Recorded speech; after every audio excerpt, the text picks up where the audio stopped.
Welcome to moral stories. इस कहानी का नाम है घमंड। एक बार नदी को अपने पानी के प्रचंड प्रवाह पर घमंड हो गया। नदी को लगा कि मुझ में इतनी ताकत है कि मैं पहाड़, मकान, पेड़, पशु और मानव आदि सभी को बहाकर ले जा सकती हूँ। एक दिन नदी ने बड़े ही गर्वीले अंदाज में समुद्र से कहा, बताओ मैं तुम्हारे लिए क्या क्या लाऊं? मकान, पशु, मानव या वृक्ष, जो तुम चाहो उसे मैं जड़ से उखाड़ कर ला सकती हूँ। समुद्र समझ गया कि नदी को अहंकार हो गया है। उसने बड़ी ही विनम्रता से नदी से कहा, यदि तुम मेरे लिए कुछ लाना ही चाहती हो तो थोड़ी सी घास उखाड़ कर ले आओ। नदी ने कहा, बस इतनी सी बात, अभी लेकर आती हूँ। फिर नदी ने अपने जल का पूरा जोर लगाया पर घास नहीं उखड़ी।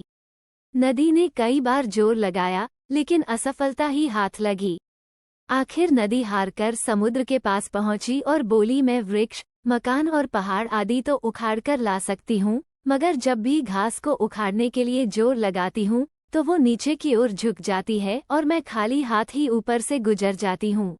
समुद्र ने नदी की पूरी बात ध्यान से सुनी और मुस्कुराते हुए बोला, जो पहाड़ और वृक्ष जैसे कठोर होते हैं वे आसानी से उखड़ जाते हैं, किंतु घास जैसी विनम्रता जिसने सीख ली हो उसे प्रचंड आंधी तूफान या प्रचंड वेग भी नहीं उखाड़ सकते हैं। शिक्षा।